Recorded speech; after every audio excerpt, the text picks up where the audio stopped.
বাজার একজন খাব্বাস, শাবকুন খাব্বাস, যুবক রুটি বিক্রেতা। সে রুটি বিক্রি করে, চুলার মধ্যে রুটি সেকে।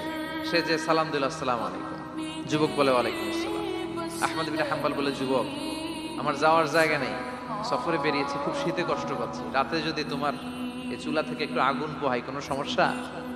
যুবক বলে, না না সমস্যা না, আহলান ওয়া সাহলান, খোশামদেদ, আসেন আসেন, আপনি আগুন পোহাইলে আমার সমস্যা কি? সুবহানাল্লাহ পড়েন। আল্লাহ শুকরিয়া করে উনি বসলেন আর আগুন পোহাচ্ছেন, আর খেয়াল করলেন যুবক রুটি বানায় আর পরে আস্তাগফিরুল্লাহ, রুটির দলা বানায় পরে আস্তাগফিরুল্লাহ, খামির বানায় আর পরে আস্তাগফিরুল্লাহ, রুটি নিয়ে উনুনের ভিতরে চুলার ভিতরে সেকা দেয় আর পরে আস্তাগফিরুল্লাহ, দোকানদারের কাছে কেউ আসলেই সে রুটি দেয় আর পরে আস্তাগফিরুল্লাহ, ক্রেতার কাছ থেকে টাকা নিয়ে ক্যাশ বক্সে রাখে আর কি পড়ে, আবার রুটি বানানো শুরু করে আর কি পড়ে, খালি এইটাই পড়তেছে। ইমাম আহমদ ইবনে হাম্বল তো অবাক, কিরে এটা আবার কেমন যুবক, খালি আস্তাগফিরুল্লাহ। উনি প্রশ্ন করলেন, যুবক ঘটনা কি? আসার পর থেকেই তোমার দেখতেছি তুমি রুটি বানাও, রুটি বিক্রি করো আর পড়ো আস্তাগফিরুল্লাহ, মালাকা ইয়া শাবাব। যুবক বলে, আস্তাগফিরুল্লাহ আমার সবচেয়ে বেশি পছন্দের আমল, আমি সব সময় আঠার মতো ইস্তেগফারের সাথে লেগে থাকি আর সব সময় পড়তে থাকি আস্তাগফিরুল্লাহ, আর এর বদৌলতে আল্লাহ আমারে মুস্তাজাবুদ দাওয়া বানিয়ে দিয়েছে।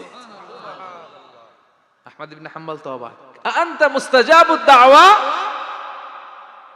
তুমি মুস্তাজাবুদ দাওয়া, রুটিওয়ালা, আমি এত বছর হাদিস পড়াই, আমিও তো মুস্তাজাবুদ দাওয়া না, আর তুমি রুটি বেচো বাজারে, তুমি মুস্তাজাবুদ দাওয়া, তুমি দোয়া করলে সব কবুল হয়ে যায়। যুবক বলে, নাম আনা মুস্তাজাবুদ দাওয়া, আমি আমার জীবনে যত দোয়া করেছি কবুল করে নিয়েছে কে? সব দোয়া কবুল করে নিয়েছে আল্লাহ, একটা দোয়া ছাড়া। কয়টা? আহমদ ইবনে হাম্বলের কৌতূহল, কিউরিওসিটি আরো বেড়ে গেল, কি সব দোয়া কবুল হয়েছে একটা দোয়া ছাড়া? মাযালিকা দুআ ইয়া শাব, কি সেই দোয়া?